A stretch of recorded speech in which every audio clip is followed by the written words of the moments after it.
Dear students, Generic Skills and Entrepreneurship Development ਜੋ ਕਿ 4th semester ਦਾ common subject ਹੈ, ਇਸ ਦਾ ਚੈਪਟਰ ਆਪਾਂ ਪਿਛਲੇ ਕੁਝ ਦਿਨਾਂ ਤੋਂ ਸ਼ੁਰੂ ਕੀਤਾ ਸੀ ਐਂਟਰਪ੍ਰੇਨਿਓਰਸ਼ਿਪ। ਇਸ ਦੇ ਵਿੱਚ ਆਪਾਂ ਇਸ ਦੀ introduction, concept, qualities of entrepreneurial support system ਅਤੇ market survey and opportunity identification, ਇਹ ਆਪਾਂ ਪਿਛਲੇ ਲੈਕਚਰਸ ਦੇ ਵਿੱਚ ਇਸ ਨੂੰ ਆਪਾਂ ਡਿਸਕਸ ਕਰ ਚੁੱਕੇ ਹਾਂ। ਅੱਜ ਆਪਾਂ ਇਸ ਦਾ ਜੋ ਤੀਸਰਾ ਟੌਪਿਕ ਹੈ ਇਸ ਚੈਪਟਰ ਦਾ, ਪ੍ਰੋਜੈਕਟ ਰਿਪੋਰਟ ਪ੍ਰੈਪਰੇਸ਼ਨ, ਉਸ ਨੂੰ ਡਿਸਕਸ ਕਰਾਂਗੇ।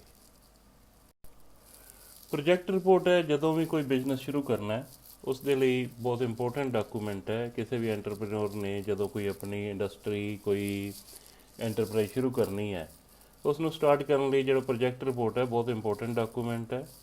ਇਹ ਇੱਕ ਰਿਕਾਰਡ ਹੈ ਜੋ ਉਸਦੇ ਕੋਲ ਆਈਡੀਆਜ਼ ਨੇ, ਹੋਰ ਇਨਫੋਰਮੇਸ਼ਨ ਹੈ, ਉਸ ਨੂੰ ਰਾਈਟਿੰਗ ਦੇ ਵਿੱਚ ਲੈ ਕੇ ਆਉਣਾ, ਰਿਪੋਰਟ ਫਾਰਮ ਦੇ ਵਿੱਚ ਉਸ ਦਾ ਰਿਕਾਰਡ ਬਣਾਉਣਾ, ਇਹ ਪ੍ਰੋਜੈਕਟ ਰਿਪੋਰਟ ਹੁੰਦੀ ਹੈ। It contains all the details like personal biodata of entrepreneur, ਉਸ ਦਾ ਨਾਮ, ਪਤਾ, ਏਜ, ਜੈਂਡਰ, ਉਸਦੀ education qualification, technical qualification, skill, experience ਕਿੰਨਾ ਹੈ ਉਹਦਾ, ਉਹ ਸਾਰੀ detail. Then product to be manufactured, ਕਿਹੜੀ ਪ੍ਰੋਡਕਟ ਉਹ ਬਣਾਉਣਾ ਚਾਹੁੰਦਾ ਹੈ, ਰਾ ਮਟੀਰੀਅਲ ਕਿੱਥੋਂ ਲਏਗਾ, ਕਿੰਨਾ ਲਏਗਾ, ਮਸ਼ੀਨਰੀ ਕਿੱਥੋਂ ਲਏਗਾ, ਟੂਲਸ ਕਿੱਥੋਂ ਲਏਗਾ, ਕਿੰਨੇ ਦੇ ਆਉਣਗੇ, ਸੋਰਸ ਆਫ ਫਾਈਨਾਂਸ ਕੀ ਹੈ ਉਹਦਾ, ਕੋਸਟ ਆਫ ਗੁੱਡਸ ਜੋ ਹੋਰ ਚੀਜ਼ਾਂ ਹੋਣਗੀਆਂ ਉਹਨਾਂ ਦਾ ਕੀ ਆਪਣਾ ਜਿਹੜਾ ਹੈਗਾ ਰੇਟ ਕੀ ਆਏਗਾ, ਅਤੇ ਜੋ ਬਣਾਏਗਾ ਸਮਾਨ ਉਸ ਦੀ ਮਾਰਕੀਟ ਡਿਮਾਂਡ ਕੀ ਹੈ, ਅਤੇ ਕਿੰਨੇ ਦੀ ਚੀਜ਼ ਵੇਚੇਗਾ ਅਤੇ ਕਿੰਨਾ ਉਸ ਨੂੰ ਪ੍ਰੋਫਿਟ ਹੋਏਗਾ। ਇਹ ਸਾਰੀ ਡਿਟੇਲ ਜਿਹੜੀ ਹੁੰਦੀ ਹੈ ਇਹ ਪ੍ਰੋਜੈਕਟ ਰਿਪੋਰਟ ਦੇ ਵਿੱਚ ਹੁੰਦੀ ਹੈ। ਅਤੇ success or failure of enterprise depends upon project report. ਜੇ ਪ੍ਰੋਜੈਕਟ ਰਿਪੋਰਟ ਸਹੀ ਬਣੀ ਹੋਏਗੀ ਕਿ ਉਸਨੇ ਵਾਕਿਆ ਹੀ ਸਾਰੇ ਕੰਮ ਸਹੀ ਕੀਤੇ ਹੋਣਗੇ, ਪੂਰੀ ਡਿਟੇਲ ਲੈ ਕੇ, ਮਾਰਕੀਟ ਸਰਵੇ ਕਰਕੇ, ਇਕੋਨੋਮੀ ਸਰਵੇ ਕਰਕੇ, ਗੌਰਮੈਂਟ ਦੀਆਂ ਸਾਰੀਆਂ ਆਰਗੇਨਾਈਜੇਸ਼ਨ ਨੂੰ ਮਿਲ ਕੇ ਜੇਕਰ ਉਸਨੇ ਰਿਪੋਰਟ ਤਿਆਰ ਕੀਤੀ ਹੈ ਤਾਂ ਸਕਸੈਸ ਹੋਏਗਾ। ਜੇਕਰ ਉਸਨੇ ਫਰਜ਼ੀ ਕੰਮ ਕੀਤਾ ਹੈ ਕਿ ਡਿਟੇਲ ਬਣਾਤੀ, ਬਸ ਇੱਧਰੋਂ ਉੱਧਰੋਂ ਅੰਕੜੇ ਇਕੱਠੇ ਕਰ ਲਿਆ, ਡਾਟਾ ਇਕੱਠਾ ਕਰ ਲਿਆ, ਤਾਂ ਫਿਰ ਉਹ ਸਕਸੈਸ ਨਹੀਂ ਹੋ ਸਕਦਾ, ਉਸ ਲਈ ਫੇਲੀਅਰ ਹੋਣਾ ਲਾਜ਼ਮੀ ਹੈ। ਕਿ ਉਹ ਜਿਹੜਾ ਇਸ ਤਰ੍ਹਾਂ ਦੀ ਫੇਕ, ਜਦੋਂ ਅਸੀਂ ਡਾਟੇ ਬਣਾ ਲੈਂਦੇ ਹਾਂ, ਫੇਕ ਪ੍ਰੋਫਿਟ ਸ਼ੋਅ ਕਰਦੇ ਹਾਂ, ਤਾਂ ਉਹਦੇ ਸਕਸੈਸ ਦੇ ਚਾਂਸ ਆਲਮੋਸਟ ਜ਼ੀਰੋ ਹੁੰਦੇ ਨੇ। Definition of project report, little and Mirrlees, ਇਹਨਾਂ ਵੱਲੋਂ ਜੋ ਡੈਫੀਨੇਸ਼ਨ ਦਿੱਤੀ ਗਈ ਹੈ ਪ੍ਰੋਜੈਕਟ ਰਿਪੋਰਟ ਦੀ, project report is a part of scheme for investing resources. Resource ਆਪਾਂ ਇਨਵੈਸਟ ਕਰਨੇ ਨੇ, ਪੈਸਾ ਇਨਵੈਸਟ ਕਰਨਾ ਹੈ, ਜਗ੍ਹਾ ਲਾਉਣੀ ਹੈ, ਟਾਈਮ ਆਪਣਾ ਲਾਉਣਾ, ਆਪਣੀ ਮਿਹਨਤ ਲਾਉਣੀ ਹੈ, ਉਹ ਸਾਰਾ ਕੁਝ ਆਪਾਂ ਕਰਨਾ ਹੈਗਾ। ਇਨਵੈਸਟ ਰਿਸੋਰਸਿਸ ਨੇ ਸਾਰੇ, ਉਹ ਉਹਨਾਂ ਨੂੰ ਆਪਾਂ ਇਨਵੈਸਟ ਕਰਨਾ ਹੈ। ਵਿਚ ਕੈਨ ਰੀਜ਼ਨੇਬਲੀ ਵੀ ਐਨਾਲਾਈਜ਼ਡ, ਜਿਹੜੇ ਅਸੀਂ ਇਨਵੈਸਟ ਕਰ ਰਹੇ ਹਾਂ ਰਿਸੋਰਸ, ਉਹਨਾਂ ਨੂੰ ਐਨਾਲਾਈਜ਼ ਕਰਨਾ ਹੈ ਰੀਜ਼ਨੇਬਲੀ, ਵੀ ਉਹ ਇਵੈਲੂਏਟ ਕਰਨਾ, ਉਹਨਾਂ ਨੂੰ ਐਨਾਲਿਸਿਸ ਕਰਨਾ ਹੈ ਕਿ ਐਜ਼ ਐਨ ਇੰਪੋਰਟੈਂਟ ਯੂਨਿਟ। ਉਹ ਜਿਹੜੀ ਪ੍ਰੋਜੈਕਟ ਰਿਪੋਰਟ ਹੈ ਉਸ ਦੀ ਜਿਹੜੀ ਹੈਗੀ ਹੈ ਐਨਾਲਿਸਿਸ ਅਤੇ ਵੈਲੂਏਸ਼ਨ ਹੈ, ਜੋ ਆਪਾਂ ਰਿਸੋਰਸਿਸ ਇਨਵੈਸਟ ਕਰ ਰਹੇ ਹਾਂ ਉਹਨਾਂ ਦਾ ਇੱਕ ਇੰਪੋਰਟੈਂਟ ਯੂਨਿਟ ਹੈ, ਪਾਰਟ ਆਫ ਸਕੀਮ ਹੈ। ਇਹ ਡੈਫੀਨੇਸ਼ਨ ਹੈ ਪ੍ਰੋਜੈਕਟ ਰਿਪੋਰਟ ਦੀ। ਪ੍ਰੋਜੈਕਟ ਰਿਪੋਰਟ ਬਣਾਉਣ ਲਈ ਜੋ ਟੀਮ ਜਿਹੜੀ ਚਾਹੀਦੀ ਹੈ, ਕਿਉਂਕਿ ਬਿਲਡਿੰਗ ਤਾਂ ਹਰੇਕ ਪ੍ਰੋਜੈਕਟ ਦੇ ਵਿੱਚ ਚਾਹੀਦੀ ਹੁੰਦੀ ਹੈ, ਸਿਵਲ ਇੰਜੀਨੀਅਰ ਦਾ, ਉਹਦੇ ਤੋਂ ਆਰਕੀਟੈਕਟ ਤੋਂ ਵੀ ਜੋ ਮਸ਼ਵਰਾ ਲੈਣਾ, ਸਿਵਲ ਇੰਜੀਨੀਅਰ ਤੋਂ ਲੈਣਾ ਕਿ ਕਿਸ ਤਰ੍ਹਾਂ ਦੀ ਬਿਲਡਿੰਗ ਆਪਾਂ ਨੂੰ ਚਾਹੀਦੀ ਹੈ, ਕਿੰਨਾ ਖਰਚਾ ਆਏਗਾ। ਇੱਕ ਮਾਰਕੀਟ ਐਨਾਲਿਸਟ ਜਿਹੜਾ ਬੰਦਾ ਮਾਰਕੀਟ ਦੀ ਐਨਾਲਿਸਿਸ ਕਰਦਾ ਹੈ ਕਿ ਇਹ ਪ੍ਰੋਡਕਟ ਕਿੰਨੀ ਵਿਕ ਰਹੀ ਹੈ, ਕਿੰਨੇ ਦੀ ਵਿਕ ਰਹੀ ਹੈ, ਕਿਹੋ ਜਿਹੀ ਡਿਮਾਂਡ ਹੈ, ਇਹਦੀ ਸਪਲਾਈ ਕਿਹੋ ਜਿਹੀ ਹੈ।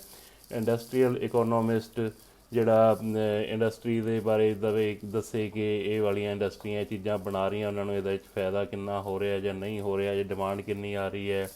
ਦੈਨ ਜਿਹੜੇ ਪ੍ਰੋਡਕਟ ਲਾਉਣੀ ਹੈ ਉਸ ਦਾ ਸਪੈਸ਼ਲਾਈਜ਼ਡ ਇੰਜੀਨੀਅਰ ਸਪੈਸ਼ਲਾਈਜ਼ਡ ਇਨ ਦਾ ਇੰਡਸਟਰੀ, ਜਿਹੜਾ ਉਸ ਦਾ ਪ੍ਰੋਡਕਟ ਦਾ ਫਾਈਨਲ ਜਿਹੜਾ ਸਪੈਸ਼ਲਾਈਜ਼ਡ ਜਿਸ ਕੋਲ ਹੋਏ, ਉਹ ਦੱਸੇਗਾ ਕਿ ਪ੍ਰੋਡਕਟ 'ਤੇ ਕਿੰਨਾ ਖਰਚਾ ਆਏਗਾ, ਕਿਹੜੀ ਮਸ਼ੀਨਰੀ ਚਾਹੀਦੀ ਹੋਊਗੀ। ਮੈਨੇਜਮੈਂਟ ਅਕਾਊਂਟਿੰਗ ਆਫੀਸ਼ੀਅਲ, ਜਿਹੜਾ ਬੰਦਾ ਆਪਣਾ ਮੈਨੇਜਮੈਂਟ ਬਾਰੇ ਦੱਸੇਗਾ, ਅਕਾਊਂਟਸ ਬਾਰੇ ਦੱਸੇਗਾ। ਗੌਰਮੈਂਟ ਅਫੀਸ਼ੀਅਲ, ਗੌਰਮੈਂਟ ਦੇ ਰੂਲ, ਗੌਰਮੈਂਟ ਦੇ ਸਾਰੇ ਜੋ ਫਾਰਮਸ ਹੈ ਉਹਨਾਂ ਬਾਰੇ ਜਿਸ ਨੇ ਦੱਸਣਾ ਹੈ। ਦੈਨ ਮਕੈਨੀਕਲ ਔਰ ਇੰਡਸਟਰੀਅਲ ਇੰਜੀਨੀਅਰ, ਜਿਸ ਨੇ ਸਾਰੀ ਮਸ਼ੀਨਰੀ ਬਾਰੇ ਸਾਰਾ ਵੇਰਵਾ ਦੇਣਾ ਕਿ ਕਿਹੜੀ ਮਸ਼ੀਨ ਹੈ, ਕਿੱਥੋਂ ਮਿਲੇਗੀ, ਕਦੋਂ, ਕਿੱਥੋਂ, ਕਿੰਨੇ ਦੀ ਮਿਲੇਗੀ। ਇਹਨਾਂ ਸਾਰਿਆਂ ਬੰਦਿਆਂ ਨੂੰ ਕੰਸਲਟ ਕਰਕੇ ਹੀ ਪ੍ਰੋਜੈਕਟ ਰਿਪੋਰਟ ਬਣ ਸਕਦੀ ਹੈ। ਇਹ ਕੋਈ ਵੀ ਜਿਹੜਾ ਐਂਟਰਪ੍ਰੇਨਿਓਰ ਹੈ ਆਪਣੇ ਆਪ ਵੀ ਬਣਾ ਸਕਦਾ ਹੈ, ਸਾਰਿਆਂ ਨੂੰ ਮਿਲਣ ਤੋਂ ਬਾਅਦ, ਸਾਰਿਆਂ ਨੂੰ ਮਿਲ ਕੇ ਉਹਨਾਂ ਤੋਂ ਡਾਟਾ ਲੈ ਕੇ, ਉਹਨਾਂ ਦੀ ਸਲਾਹ ਲੈ ਕੇ ਖੁਦ ਵੀ ਰਿਪੋਰਟ ਬਣਾ ਸਕਦਾ ਹੈ। ਜਾਂ ਰਿਪੋਰਟ ਬਣਾਉਣ ਵਾਲੇ ਕਈ ਕੰਸਲਟੈਂਟ ਵੀ ਹੁੰਦੇ ਨੇ, ਉਹ ਵੀ ਜਿਹੜੇ ਹੈਗੇ ਆ ਰਿਪੋਰਟ ਬਣਾਉਣ ਦੇ ਵਿੱਚ ਹੈਲਪ ਕਰਦੇ ਨੇ, ਕੁਛ ਚਾਰਜ ਲੈਂਦੇ ਨੇ ਉਹ, ਅਤੇ ਉਹ ਕਾਫੀ ਮਤਲਬ ਕਿ ਹੈਲਪ ਕਰ ਦਿੰਦੇ ਨੇ ਅਤੇ ਸਹੀ ਰਿਪੋਰਟ ਜਿਹੜੀ ਹੈ ਉਹ ਵੀ ਬਣਾ ਦਿੰਦੇ ਨੇ। Need for project report. Project report ਬਣਾਉਣ ਦੀ ਲੋੜ ਕੀ ਹੈ? ਕਿਉਂਕਿ ਨਵਾਂ ਪ੍ਰੋਜੈਕਟ ਸ਼ੁਰੂ ਕਰਨਾ, ਨਵੀਂ ਇੰਡਸਟਰੀ ਲਾਉਣਾ ਕੋਈ ਸੌਖਾ ਕੰਮ ਨਹੀਂ ਹੁੰਦਾ। ਬਹੁਤ ਸਾਰੀਆਂ ਇਹਦੇ ਵਿੱਚ ਡਿਫੀਕਲਟੀਜ਼ ਆਉਂਦੀਆਂ, ਬਹੁਤ ਸਾਰਾ ਹਾਰਡ ਵਰਕ ਕਰਨਾ ਪੈਂਦਾ ਹੈ, ਬਹੁਤ ਸਾਰੇ ਅੜਚਨਾਂ ਆਉਂਦੀਆਂ, ਉਹਨਾਂ ਨੂੰ ਦੂਰ ਕਰਨਾ। ਤਾਂ ਪ੍ਰੋਜੈਕਟ ਰਿਪੋਰਟ ਇੱਕ ਸਾਡੇ ਵਾਸਤੇ ਬਹੁਤ ਵਧੀਆ ਟੂਲ ਹੈ। ਜਦੋਂ ਅਸੀਂ ਪ੍ਰੋਜੈਕਟ ਰਿਪੋਰਟ ਜੇਕਰ ਆਪ ਬਣਾ ਲੈਂਦੇ ਹਾਂ ਘੁੰਮ ਫਿਰ ਕੇ, ਤਾਂ ਸਾਨੂੰ ਬਹੁਤ ਸਾਰੀਆਂ ਨੰਬਰ ਆਫ ਪ੍ਰੋਬਲਮ ਜਿਹੜੀਆਂ ਹੈਗੀਆਂ ਉਹਨਾਂ ਬਾਰੇ ਪਤਾ ਲੱਗਦਾ ਅਤੇ ਉਹਨਾਂ ਦੇ ਸੋਲਿਊਸ਼ਨ ਵੀ ਪਤਾ ਲੱਗਦੇ ਨੇ। ਸਭ ਤੋਂ ਪਹਿਲਾਂ ਸਿਲੈਕਸ਼ਨ ਆਫ ਸੁਟੇਬਲ ਟੈਕਨੋਲੋਜੀ। ਜਿਹੜਾ ਨਵੇਂ ਐਂਟਰਪ੍ਰੇਨਿਓਰ ਵਾਸਤੇ ਟੈਕਨੋਲੋਜੀ ਜਿਹੜੀ ਹੈ ਸਿਲੈਕਟ ਕਰਨੀ, ਉਹ ਸਭ ਤੋਂ ਮੁਸ਼ਕਿਲ ਕੰਮ ਹੁੰਦਾ ਹੈ ਕਿ ਉਹ ਕਿਤੇ ਇਹੋ ਜਿਹੀ ਮਾਡਰਨ ਟੈਕਨੋਲੋਜੀ ਲੈ ਆਵੇ ਕਿ ਜਿਹਨੂੰ ਕੋਈ ਚਲਾਉਣ ਵਾਲਾ ਹੀ ਨਾ ਮਿਲੇ, ਅਤੇ ਇਸ ਤਰ੍ਹਾਂ ਦਾ ਵੀ ਨਹੀਂ ਫਿਰ ਕੋਈ ਫਾਇਦਾ ਹੈਗਾ। ਤਾਂ ਇਸ ਲਈ ਪਹਿਲੀ ਗੱਲ ਤਾਂ ਹੈ ਕਿ ਜਿਹੜੀ ਪ੍ਰੋਡਕਟ ਦੀ ਟੈਕਨੋਲੋਜੀ ਸੂਟੇਬਲ ਹੈ, ਅਤੇ ਇੱਕ ਖਰਚਾ ਵੀ ਇੰਨਾ ਜ਼ਿਆਦਾ ਨਾ ਹੋ ਜਾਏ ਕਿ ਉਹਨਾਂ ਪ੍ਰੋਫਿਟ ਹੀ ਨਾ ਹੋਏ, ਉਹਨੇ ਦੀ ਚੀਜ਼ ਹੀ ਨਾ ਵਿਕੇ, ਜਿਸ ਦਾ ਕਿ ਅਸੀਂ ਜਿਹੜਾ ਹੈਗਾ ਟੈਕਨੋਲੋਜੀ ਮਹਿੰਗੀ ਲੈ ਆਈਏ ਅਤੇ ਚੀਜ਼ ਇੰਨੀ ਬਣੇ ਨਾ ਕਿ ਉਹ ਪੈਸੇ ਹੀ ਨਾ ਪੂਰੇ ਹੋਣ। ਲੇਬਰ ਕਸਟਮਰ ਜਿਹੜੇ ਹੈਗੇ ਨੇ, ਸਾਰਾ ਜਿਹੜਾ ਹੈਗਾ ਉਹ ਵੀ ਦੇਖਣਾ ਕਿ ਸਕਿਲਡ ਲੇਬਰ ਮਿਲ ਜੇ, ਕਸਟਮਰ ਵੀ ਉਸ ਚੀਜ਼ ਦੇ ਮਿਲਣ, ਮਾਰਕੀਟ ਵੀ ਵਾਈਡ ਹੋਏ। ਤਾਂ ਇਹ ਸਾਰਾ ਕੁਝ ਜਿਹੜਾ ਹੈਗਾ ਇਹ ਜਦੋਂ ਪ੍ਰੋਜੈਕਟ ਰਿਪੋਰਟ ਬਣਾਉਂਦੇ ਹਾਂ ਤਾਂ ਸਾਨੂੰ ਪਤਾ ਲੱਗ ਜਾਂਦਾ ਕਿ ਅਸੀਂ ਕਿਹੜੀ ਟੈਕਨੋਲੋਜੀ ਸਾਨੂੰ ਸੁਟੇਬਲ ਰਹੇਗੀ। Selection of qualified personnel. ਜਿਸ ਨੇ ਕੰਮ ਕਰਨਾ ਉਹਨਾਂ ਨੂੰ ਵੀ ਉਸ ਏਰੀਏ 'ਚ ਉਨੇ ਬੰਦੇ ਮਿਲ ਜਾਣਗੇ, ਠੀਕ ਤਨਖਾਹ 'ਤੇ ਮਿਲਣਗੇ, ਕਿ ਕਿਤੇ ਪੈਸੇ ਹੀ ਇੰਨੇ ਜ਼ਿਆਦਾ ਉਹ ਮੰਗ ਲੈਣ ਕਿ ਸਾਡੇ ਜਿਹੜਾ ਹੈਗਾ ਉਹ ਪੂਰਤੀ ਸਾਡੇ ਖਰਚੇ 'ਚ ਪਵੇ ਨਾ। ਸੋ ਇਹ ਚੀਜ਼ਾਂ ਜਿਹੜੀਆਂ ਹੈਗੀਆਂ ਇਹ ਵੀ ਪ੍ਰੋਜੈਕਟ ਰਿਪੋਰਟ ਲਈ ਬਹੁਤ ਜ਼ਰੂਰੀ ਹੈ। Non availability of external economics in our country. ਜੋ ਹੈਗਾ ਜਿਵੇਂ ਪ੍ਰੋਜੈਕਟ ਜਦੋਂ ਨਵਾਂ ਅਸੀਂ ਲਾਉਂਦੇ ਹਾਂ ਤਾਂ ਸਾਡੀਆਂ ਅਸੀਂ ਉਹਨਾਂ 'ਤੇ ਵੀ ਡਿਪੈਂਡ ਕਰਦੇ ਹਾਂ, ਜਿਹੜੀ ਇੰਡਸਟਰੀ ਨੇ ਰਾ ਮਟੀਰੀਅਲ ਦੇਣਾ ਹੈ, ਪਲਾਂਟ ਐਂਡ ਮਸ਼ੀਨਰੀ ਟੂਲਸ ਦੇਣੇ, ਇਕਵਿਪਮੈਂਟ ਦੇਣੀ ਹੈ, ਬਿਜਲੀ ਕਿੱਥੋਂ ਲੈਣੀ ਹੈ, ਇਹ ਸਾਰਾ ਕੁਝ ਜਿਹੜਾ ਹੈਗਾ ਇਹਦੇ ਬਾਰੇ ਫਿਰ ਸਾਨੂੰ ਫਾਈਨਾਂਸ, ਮਾਰਕੀਟਿੰਗ, ਟੈਕਨੀਕਲ ਕਮਿਊਨੀਕੇਸ਼ਨ, ਇਹ ਸਾਰਾ ਕੁਝ ਚਾਹੀਦਾ। ਮਤਲਬ ਇਹ ਜਿਹੜੇ ਜਦੋਂ ਤੱਕ ਇੰਨੇ ਰਿਸੋਰਸਿਸ ਨਹੀਂ ਹੁੰਦੇ ਤਾਂ ਸਾਡਾ ਜਿਹੜਾ ਪ੍ਰੋਜੈਕਟ ਹੈ ਉਹ ਜਿਹੜਾ ਹੈ ਐਗਜ਼ਿਸਟ ਨਹੀਂ ਕਰ ਸਕਦਾ। ਜਿਹੜੇ ਬਾਹਰਲੇ ਦੇਸ਼ਾਂ ਦੇ ਵਿੱਚ ਹੈਗੇ ਆ, ਇਹਨਾਂ ਜਿਹੜੀਆਂ ਚੀਜ਼ਾਂ ਨੂੰ ਜਿਹੜਾ ਹੈਗਾ ਕੋਈ ਇੰਨਾ ਫਰਕ ਨਹੀਂ ਪੈਂਦਾ, ਕਿਉਂਕਿ ਬਹੁਤ ਲਾਰਜ ਸਕੇਲ ਪ੍ਰੋਡਕਸ਼ਨ ਹੋ ਰਹੀ ਹੁੰਦੀ ਹੈ, ਮਾਰਕੀਟਿੰਗ ਬਹੁਤ ਹੈ, ਉਹ ਇੱਕ ਦੇਸ਼ ਤੋਂ ਸਮਾਨ ਬਹੁਤ ਸਾਰੇ ਦੇਸ਼ਾਂ ਦੇ ਵਿੱਚ ਜਾ ਰਿਹਾ ਹੁੰਦਾ ਹੈ। ਪਰ ਆਪਣੇ ਕੰਟਰੀ ਜਾਂ ਡਿਵੈਲਪਿੰਗ ਕੰਟਰੀ ਜਿਹਨਾਂ ਨੂੰ ਆਪਾਂ ਕਹਿੰਦੇ ਹਾਂ, ਜਿਹੜੇ ਵਿਕਾਸਸ਼ੀਲ ਦੇਸ਼ ਨੇ, ਤਾਂ ਇਹ ਵੀ ਚੀਜ਼ਾਂ ਨੂੰ ਆਪਾਂ ਨੂੰ ਧਿਆਨ 'ਚ ਰੱਖਣਾ ਪੈਂਦਾ ਹੈ ਕਿ non availability of external economics ਆਪਣੇ ਕੋਲ ਹੈ। ਤਾਂ ਇਸ ਨੂੰ ਫਿਰ ਆਪਾਂ ਜਿਹੜਾ ਹੈਗਾ ਪ੍ਰੋਜੈਕਟ ਰਿਪੋਰਟ ਦੇ ਵਿੱਚ ਪੂਰਾ ਵੇਰਵਾ ਦੱਸਾਂਗੇ, ਸਾਨੂੰ ਵੀ ਪਤਾ ਲੱਗ ਜਾਏਗਾ ਕਿ ਅਸੀਂ ਇਹਨਾਂ ਚੀਜ਼ਾਂ ਨੂੰ ਕਿਵੇਂ ਡੀਲ ਕਰਨਾ ਹੈ। ਮੋਬਿਲਾਈਜ਼ਿੰਗ ਦਾ ਕੈਪੀਟਲ। ਦੂਜੀ ਪ੍ਰੋਬਲਮ ਹੁੰਦੀ ਹੈ ਕਿ ਰਿਸੋਰਸ ਮੋਬਿਲਾਈਜ਼ ਕਿਵੇਂ ਹੋਣਗੇ। ਪਹਿਲਾਂ ਤਾਂ ਯੂਨਿਟ ਲਾਉਣ ਵਾਸਤੇ ਪੈਸੇ ਕਿੱਥੋਂ ਆਉਣਗੇ, ਫਿਰ ਯੂਨਿਟ ਜਦੋਂ ਲੱਗ ਜਾਂਦਾ ਚਲਾਉਣ ਵਾਸਤੇ ਵੀ ਪੈਸੇ ਚਾਹੀਦੇ ਹੁੰਦੇ ਨੇ, ਕੁਛ ਟਾਈਮ ਜਿਹੜੇ ਹੈਗੇ ਨੇ ਉਹ ਵੀ ਸਾਨੂੰ ਚਾਹੀਦੇ ਹੈ। ਤਾਂ ਉਹ ਜਿਹੜਾ ਹੈਗਾ ਰਿਸੋਰਸ ਦੀ ਮੋਬਿਲਾਈਜੇਸ਼ਨ ਵੀ ਜਦੋਂ ਅਸੀਂ ਰਿਪੋਰਟ ਬਣਾ ਲੈਂਦੇ ਹਾਂ ਤਾਂ ਸਾਨੂੰ ਕਲੀਅਰ ਹੋ ਜਾਂਦਾ ਕਿ ਕਿੱਥੋਂ ਅਸੀਂ ਕਿਵੇਂ ਫੰਡ ਨੂੰ ਆਪਣੇ ਨੂੰ ਕੈਪੀਟਲ ਨੂੰ ਮੋਬਿਲਾਈਜ਼ ਕਰਾਂਗੇ। Knowledge of government rules and regulation. Project report ਬਣਾਉਣ ਤੋਂ ਬਾਅਦ ਸਾਨੂੰ ਪਤਾ ਲੱਗ ਜਾਂਦਾ ਕਿ ਅਸੀਂ ਕਿਹੜੇ ਲਾਇਸੈਂਸ ਲੈਣੇ ਹੈ, ਕਿਹੜੇ ਰਜਿਸਟ੍ਰੇਸ਼ਨ ਕਰਾਉਣੀ ਹੈ, ਕਿਹੜੇ ਟੈਕਸ ਦੇ ਵਿੱਚ ਫਾਰਮ ਭਰਨੇ ਨੇ। ਉਹ ਸਾਰਾ ਕੁਝ ਜਿਹੜਾ ਹੈ ਜਦੋਂ ਅਸੀਂ ਪ੍ਰੋਜੈਕਟ ਰਿਪੋਰਟ ਬਣਾਉਂਦੇ ਹਾਂ ਤਾਂ ਸਾਨੂੰ ਕਾਫੀ ਨੌਲੇਜ ਇਸ ਦੀ ਮਿਲ ਜਾਂਦੀ ਹੈ, ਤਾਂ ਕਿ ਅੱਗੇ ਤੋਂ ਸਾਨੂੰ ਪਰੇਸ਼ਾਨੀ ਨਾ ਹੋਵੇ। ਜੇਕਰ ਇਹ ਸਿੱਧੀ ਬਿਨਾਂ ਰਿਪੋਰਟ ਤੋਂ ਅਸੀਂ ਕੰਮ ਸ਼ੁਰੂ ਕਰ ਦਿਆਂਗੇ ਅਤੇ ਸਾਨੂੰ ਪਤਾ ਹੀ ਨਹੀਂ ਹੋਏਗਾ ਕਿ ਆਹ ਕੁਛ ਚਾਹੀਦਾ, ਇੰਨੀਆਂ ਅਸੀਂ ਜਦੋਂ ਡਿਟੇਲ ਲਿਖਾਂਗੇ ਤਾਂ ਸਾਨੂੰ ਕਾਫੀ ਇਹਦੇ ਬਾਰੇ ਹੈਲਪ ਹੁੰਦੀ ਹੈ। ਰਜਿਸਟ੍ਰੇਸ਼ਨ ਕਰਨ ਦੇ ਲਈ ਜੋ ਹੈ ਆਪਾਂ ਜਿਵੇਂ DIC ਵਿੱਚ ਰਜਿਸਟ੍ਰੇਸ਼ਨ ਕਰਾਉਣੀ ਹੈ ਕੰਪਨੀ ਦੀ, ਤਾਂ ਪ੍ਰੋਜੈਕਟ ਰਿਪੋਰਟ ਬਹੁਤ ਜ਼ਰੂਰੀ ਹੈ ਉਹਦੇ ਲਈ। ਫਾਈਨਾਂਸ ਲੋਨ ਲੈਣਾ ਬੈਂਕ ਤੋਂ, ਉਹਦੇ ਲਈ ਵੀ ਪ੍ਰੋਜੈਕਟ ਰਿਪੋਰਟ ਹੋਏਗੀ ਤਾਂ ਲੋਨ ਜਿਹੜਾ ਹੈਗਾ ਆਰਾਮ ਨਾਲ ਮਿਲਦਾ, ਅਤੇ ਇਹਦੇ ਬਿਨਾਂ ਨਾ ਤਾਂ ਰਜਿਸਟ੍ਰੇਸ਼ਨ ਹੋਣੀ ਹੈ ਨਾ ਲੋਨ ਮਿਲਣਾ। Importance of project report. Project report ਬਹੁਤ ਇੰਪੋਰਟੈਂਟ ਹੈ।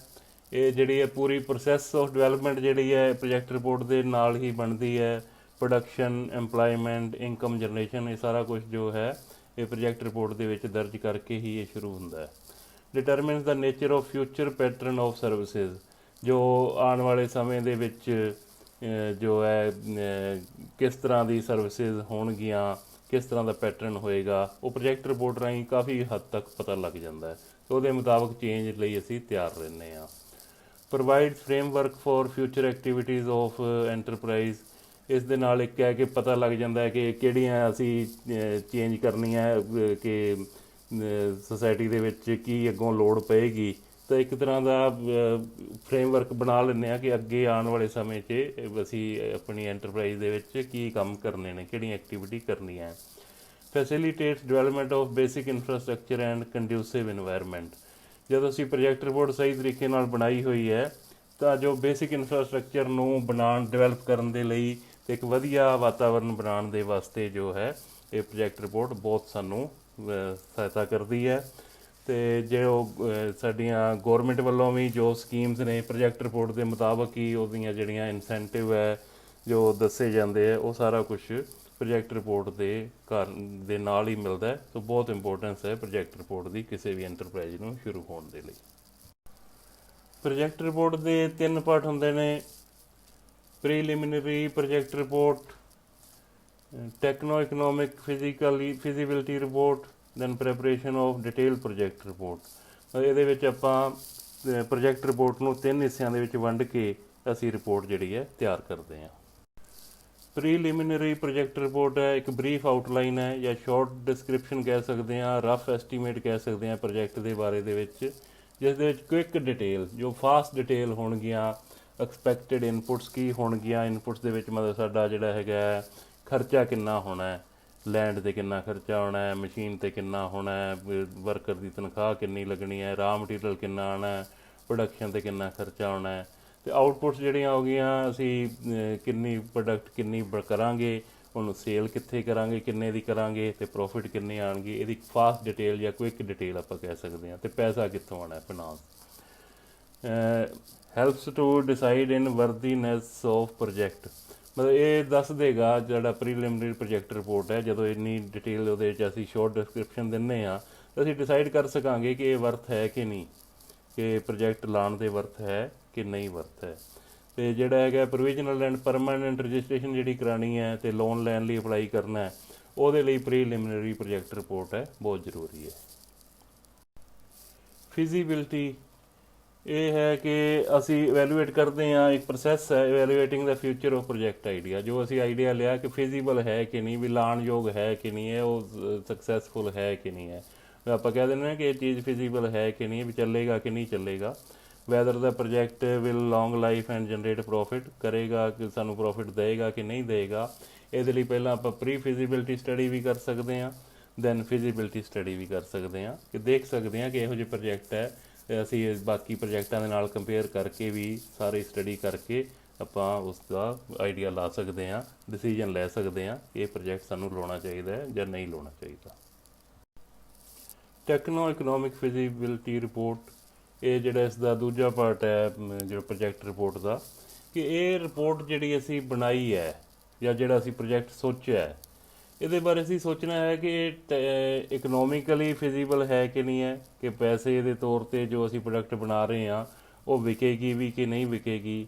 ਅਤੇ ਜਦੋਂ ਵਿਕੇਗੀ ਤਾਂ ਸਾਡੀ ਜਿਹੜੀ ਕੋਸਟ ਪੈ ਰਹੀ ਹੈ ਉਸ ਤੋਂ ਵੱਧ ਵਿਕੇਗੀ ਜਾਂ ਘੱਟ ਵਿਕੇਗੀ, ਮਤਲਬ ਸਾਨੂੰ ਪ੍ਰੋਫਿਟ ਦੇਏਗੀ ਜਾਂ ਲੋਸ ਦੇਏਗੀ। ਇੱਕ ਤਾਂ ਇਕਨੋਮਿਕ ਫਿਜ਼ੀਬਿਲਿਟੀ ਦੇਖਣੀ ਹੈ ਵੀ ਇਹ ਪ੍ਰੋਡਕਟ ਵਿਕ ਸਕਦੀ ਵੀ ਹੈ ਕਿ ਨਹੀਂ ਵਿਕ ਸਕਦੀ, ਪੋਸੀਬਿਲਿਟੀ ਹੈ ਵੀ ਕਿ ਨਹੀਂ ਹੈ। ਦੈਨ ਟੈਕਨੋ ਫਿਜ਼ੀਬਿਲਿਟੀ, ਮਤਲਬ ਟੈਕਨੀਕਲ ਐਂਡ ਇਕਨੋਮਿਕ ਫਿਜ਼ੀਬਿਲਿਟੀ, ਵੀ ਟੈਕਨੀਕਲੀ ਵੀ ਇਹ ਚੀਜ਼ਾਂ ਇੱਥੇ ਬਣ ਸਕਦੀਆਂ ਕਿ ਨਹੀਂ ਬਣ ਸਕਦੀਆਂ। ਮਸ਼ੀਨਰੀ ਅਵੇਲੇਬਲ ਹੈ, ਉਸ ਨੂੰ ਚਲਾਉਣ ਵਾਲੇ ਜਿਹੜੇ ਨੇ ਸਕਿਲਡ ਜਿਹੜੇ ਟੈਕਨੀਸ਼ੀਅਨ ਨੇ, ਸਕਿਲਡ ਵਰਕਰ ਨੇ, ਉਹ ਐਲੀਜੀਬਲ ਉਹ ਉੱਥੇ ਸਾਡੇ ਕੋਲ ਅਵੇਲੇਬਲ ਹੈ ਕਿ ਨਹੀਂ ਹੈ। ਅਤੇ ਉਹ ਜਿਹੜੇ ਆ ਰਹੇ ਨੇ ਉਹ ਵੀ ਜੋ ਅਸੀਂ ਪੂਰਾ ਮਤਲਬ ਕਿ ਜਿਹੜੇ ਅਸੀਂ ਪ੍ਰੋਜੈਕਟ ਬਣਾ ਰਹੇ ਹਾਂ ਟੈਕਨੀਕਲੀ ਐਂਡ ਇਕਨੋਮਿਕਲੀ ਫਿਜ਼ੀਬਲ ਹੈ ਕਿ ਨਹੀਂ ਹੈ। ਇਹਦੇ ਵਿੱਚ ਆਪਾਂ ਜਿਹੜੇ ਇਹਦੇ ਪਾਰਟ ਨੇ, ਜਿਹੜੇ ਪੁਆਇੰਟ ਦੇਖਦੇ ਹਾਂ, identification of project demand potential, ਵੀ ਜੋ ਪ੍ਰੋਜੈਕਟ ਅਸੀਂ ਸ਼ੁਰੂ ਕੀਤਾ ਹੈ ਜਾਂ ਜੋ ਸੋਚਿਆ ਉਸ ਦੀ ਜੋ ਡਿਮਾਂਡ ਹੈ ਉਸ ਦਾ ਪੋਟੈਂਸ਼ੀਅਲ ਦੇਖਣਾ ਵੀ ਉਹ ਮਾਰਕੀਟ ਦੇ ਵਿੱਚ ਉਹਦੀ ਡਿਮਾਂਡ ਵੀ ਹੈ ਕਿ ਨਹੀਂ ਹੈ। Selection of suitable technology to achieve the project objective, ਜਿਹੜਾ ਅਸੀਂ ਪ੍ਰੋਜੈਕਟ ਬਣਾਉਣਾ ਹੈ, ਜੋ ਵੀ ਅਸੀਂ ਜੋਬ ਜਾਂ ਜੋ ਅਸੀਂ ਫਾਈਨਲ ਪ੍ਰੋਡਕਟ ਹੈ ਉਹ ਬਣਾਉਣੀ ਹੈ, ਮਤਲਬ ਉਸ ਦੇ ਜਿਹੜੀ ਹੈਗੀ ਹੈ ਉਹਨੂੰ ਬਣਾਉਣ ਦੇ ਲਈ, ਉਹਨੂੰ ਅਚੀਵ ਕਰਨ ਦੇ ਲਈ ਟੈਕਨੋਲੋਜੀ ਵੀ ਅਸੀਂ ਸੁਟੇਬਲ ਸਿਲੈਕਟ ਕਰੀਏ ਕਿ ਸਾਡੇ ਜਿਹੜੀ ਹੈਗੀ ਹੈ ਕਿ ਫਿਜ਼ੀਬਲ ਉਸ ਦੇ ਵਿੱਚ ਹੈ ਕਿ ਨਹੀਂ ਹੈ। Then it provides necessary information for project design. ਜਿਵੇਂ ਅਸੀਂ ਆ ਕਰ ਲੈਂਦੇ ਹਾਂ ਪੂਰਾ, ਜਦੋਂ ਸਿਲੈਕਸ਼ਨ ਕਰਦੇ ਹਾਂ ਸੁਟੇਬਲ ਟੈਕਨੋਲੋਜੀ ਦਾ, ਤੇ ਸਾਨੂੰ ਪੂਰੀ ਜਿਹੜੀ ਹੈਗੀ ਇਨਫੋਰਮੇਸ਼ਨ ਮਿਲਦੀ ਹੈ ਕਿ ਪ੍ਰੋਜੈਕਟ ਕਿਸ ਤਰ੍ਹਾਂ ਦਾ ਡਿਜ਼ਾਈਨ ਹੋਣਾ ਚਾਹੀਦਾ, ਪ੍ਰੋਡਕਟ ਕਿਸ ਤਰ੍ਹਾਂ ਦੀ ਚਾਹੀਦੀ ਹੈ। ਅਤੇ ਫਾਈਨੈਂਸ਼ੀਅਲ ਐਨਾਲਿਸਿਸ ਵੀ ਕਰਦੇ ਹਾਂ ਕਿ ਕਿੰਨੀ ਕੁ ਕੋਸਟ ਦੀ ਪਏਗੀ, ਕਿੰਨੀ ਕੋਸਟ ਰੱਖਣੀ ਚਾਹੀਦੀ ਹੈ, ਕਿੰਨੀ ਕੋਸਟ ਇਹਦੀ ਮਿਲ ਸਕਦੀ ਹੈ। ਸੋ ਇਹ ਵੀ ਇੱਕ ਬਹੁਤ ਇੰਪੋਰਟੈਂਟ ਪਾਰਟ ਹੈ ਪ੍ਰੀਲਿਮਿਨਰੀ ਰਿਪੋਰਟ ਤੋਂ ਬਾਅਦ। ਪ੍ਰੋਜੈਕਟ ਰਿਪੋਰਟ ਦਾ ਜੋ ਨੈਕਸਟ ਪਾਰਟ ਹੈ ਟੈਕਨੋ ਇਕਨੋਮਿਕ ਫਿਜ਼ੀਬਿਲਿਟੀ ਰਿਪੋਰਟ, ਇਹ ਵੀ ਜਿਹੜਾ ਹੈਗਾ ਉਸ ਪ੍ਰੋਜੈਕਟ ਜਿਹੜਾ ਹੈਗਾ ਉਹ ਟੈਕਨੀਕਲੀ ਐਂਡ ਇਕਨੋਮਿਕਲੀ ਫਿਜ਼ੀਬਲ ਹੈ ਕਿ ਨਹੀਂ ਹੈ, ਉਹ ਜੋ ਹੈ ਇਸ ਰਿਪੋਰਟ ਰਾਹੀਂ ਸਾਨੂੰ ਪਤਾ ਲੱਗਦਾ ਹੈ। ਲਾਸਟ ਪਾਰਟ ਹੈ ਜਿਹੜਾ ਇਸ ਦਾ ਡਿਟੇਲਡ ਪ੍ਰੋਜੈਕਟ ਰਿਪੋਰਟ। ਜਦੋਂ ਅਸੀਂ ਆਪਣਾ ਜੋ ਕਰ ਲਿਆ ਪ੍ਰੀਲਿਮਿਨਰੀ ਰਿਪੋਰਟ ਬਣਾਈ, ਉਸ ਦੀ ਆਪਾਂ ਰਜਿਸਟ੍ਰੇਸ਼ਨ ਕਰਵਾ ਲਈ, ਪ੍ਰੋਵੀਜ਼ਨਲ ਰਜਿਸਟ੍ਰੇਸ਼ਨ ਕਰਵਾ ਲਈ, ਲੋਨ ਲੈ ਲਿਆ, ਉਸ ਦੀ ਜੋ ਹੈ ਫਿਜ਼ੀਬਿਲਿਟੀ ਚੈੱਕ ਕਰ ਲਈ, ਫਿਰ ਅਸੀਂ ਡਿਟੇਲ ਪ੍ਰੋਜੈਕਟ ਰਿਪੋਰਟ ਬਣਾਉਂਦੇ ਹਾਂ ਕਿ ਉਸ ਦੇ ਵਿੱਚ ਕੀ ਹੈ ਕਿ ਪਹਿਲਾਂ ਤਾਂ ਜੋ ਪ੍ਰੀਲਿਮਿਨਰੀ ਅਤੇ ਟੈਕਨੋ ਇਕਨੋਮਿਕ ਫਿਜ਼ੀਬਿਲਿਟੀ ਰਿਪੋਰਟ ਬਣਾਈ, ਉਹ ਤਾਂ ਸਾਰੇ ਕੰਪੋਨੈਂਟ ਇਹਦੇ ਵਿੱਚ ਆਉਣੇ ਹੀ ਆਉਣੇ ਆ ਕਿ ਸਾਡਾ ਆਹ ਪ੍ਰੋਜੈਕਟ ਸੀ, ਪ੍ਰੀਲਿਮਿਨਰੀ ਅਸੀਂ ਆਹ ਸੋਚਿਆ ਸੀ, ਟੈਕਨੋ ਇਕਨੋਮਿਕ ਆਹ ਸਾਡੀ ਰਿਪੋਰਟ ਸੀ।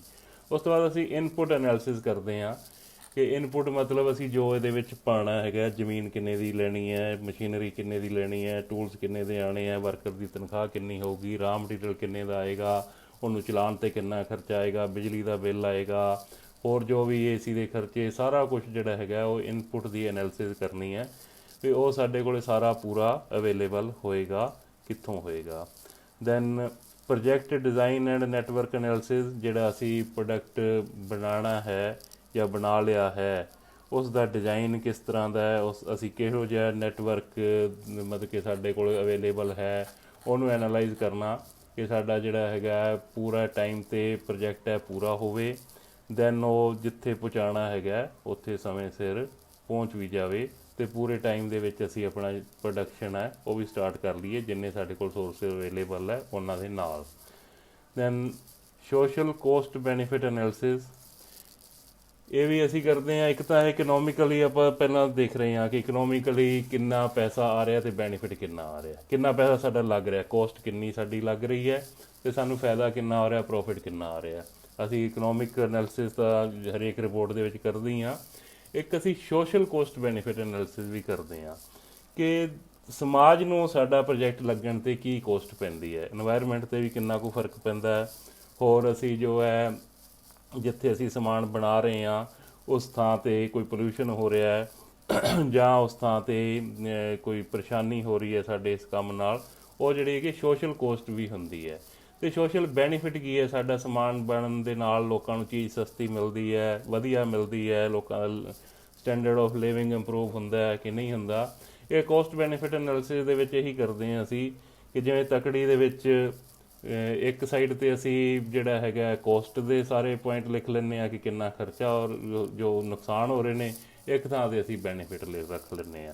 ਜੇਕਰ ਉਹ ਜਿਹੜੀ ਚੀਜ਼ ਭਾਰੀ ਹੈ, ਜੇਕਰ ਕੋਸਟ ਭਾਰੀ ਹੈ ਤਾਂ ਸਾਡਾ ਪ੍ਰੋਜੈਕਟ ਸੋਸ਼ਲੀ ਚੰਗਾ ਨਹੀਂ ਹੈਗਾ, ਜੇ ਬੈਨੀਫਿਟ ਭਾਰੀ ਹੈ ਤਾਂ ਸਾਡਾ ਪ੍ਰੋਜੈਕਟ ਸੋਸ਼ਲੀ ਚੰਗਾ ਹੈ। ਜੇ ਦੋਨੋਂ ਬਰਾਬਰ ਵੀ ਆ ਜਾਂਦੇ ਹੈ ਕਿ ਸੋਸ਼ਲ ਬੈਲੈਂਸ ਵੀ ਬਣ ਜਾਂਦਾ ਹੈ, ਤਾਂ ਵੀ ਅਸੀਂ ਉਸ ਨੂੰ ਜਿਹੜਾ ਹੈਗਾ ਸਮਝ ਲੈਂਦੇ ਹਾਂ ਕਿ ਪ੍ਰੋਜੈਕਟ ਸਾਡਾ ਠੀਕ ਹੈ। ਦੈਨ ਇਸ ਦੇ ਵਿੱਚ ਅਸੀਂ ਡਿਟੇਲ ਪ੍ਰੋਜੈਕਟ ਦੇ ਵਿੱਚ ਮੈਨੇਜਰੀਅਲ ਐਨਾਲਿਸਿਸ ਕਰਦੇ ਹਾਂ। ਕਈ ਵਾਰੀ ਕੀ ਹੈ, ਮਿਸ ਮੈਨੇਜਮੈਂਟ ਕਰਕੇ ਵੀ ਬਹੁਤ ਸਾਰੀਆਂ ਜਿਹੜੀਆਂ ਇੰਡਸਟਰੀ ਹੈ ਉਹ ਫੇਲ ਹੋ ਜਾਂਦੀਆਂ।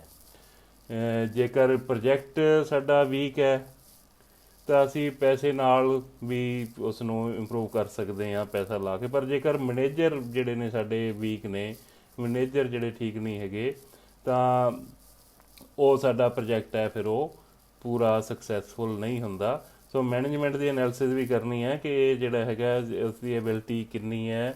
ਜੇਕਰ ਮੈਨੇਜਰ ਅੱਛਾ ਹੈਗਾ ਤਾਂ ਮਾੜੇ ਪ੍ਰੋਜੈਕਟ ਨੂੰ ਵੀ ਉਹ ਬਹੁਤ ਸਕਸੈਸਫੁਲ ਬਣਾ ਸਕਦਾ ਹੈ। ਸੋ ਇਹ ਵੀ ਇੱਕ ਜ਼ਰੂਰੀ ਹੈ ਕਿ ਮੈਨੇਜਮੈਂਟ ਦੀ ਐਨਾਲਿਸਿਸ ਵੀ ਨਾਲ ਦੀ ਨਾਲ ਕੀਤੀ ਜਾਵੇ ਤਾਂ ਜੋ ਅਸੀਂ ਆਪਣਾ ਪ੍ਰੋਜੈਕਟ ਹੈ ਸਕਸੈਸਫੁਲ ਕਰ ਸਕੀਏ।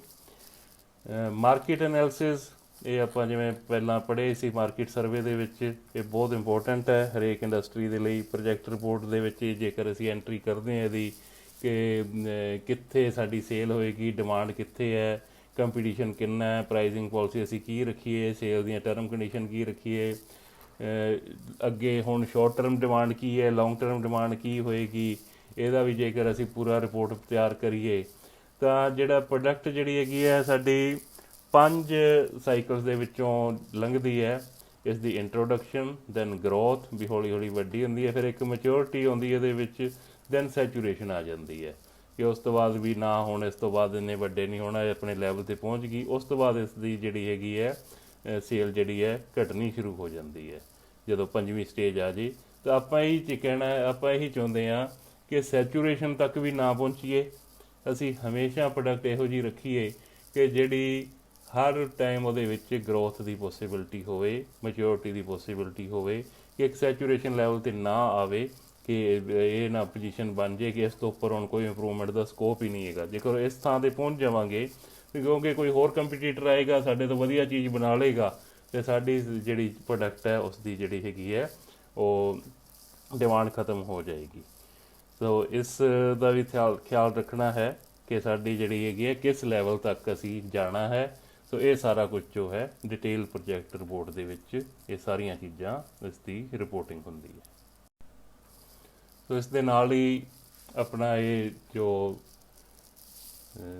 ਜੈਨਰਿਕ ਸਕਿੱਲ ਐਂਡ ਐਂਟਰਪ੍ਰੇਨਿਓਰਸ਼ਿਪ ਡਿਵੈਲਪਮੈਂਟ ਦਾ ਪੂਰੇ ਸਬਜੈਕਟ ਦੇ ਸਾਰੇ ਚੈਪਟਰ ਹੈ ਉਹ ਕੰਪਲੀਟ ਹੁੰਦੇ ਨੇ ਅਤੇ ਸਾਰੇ ਹੀ ਤੁਸੀਂ ਇਸ ਨੂੰ ਵਾਰ-ਵਾਰ ਰਿਵਾਈਜ਼ ਕਰਦੇ ਰਹੋ। ਜਿਵੇਂ ਹੀ ਤੁਹਾਨੂੰ ਸਮਾਂ ਮਿਲਦਾ, ਜਦੋਂ ਰਿਵੀਜ਼ਨ ਕਰਨੀ ਹੈ ਬੁੱਕ ਦੇ ਵਿੱਚੋਂ ਹੀ ਪੜ੍ਹੋ, ਜਿਹੜੀ ਚੀਜ਼ ਨਹੀਂ ਸਮਝ ਲੱਗਦੀ ਇਹ ਵਾਲੇ ਲੈਕਚਰ ਸੁਣੋ।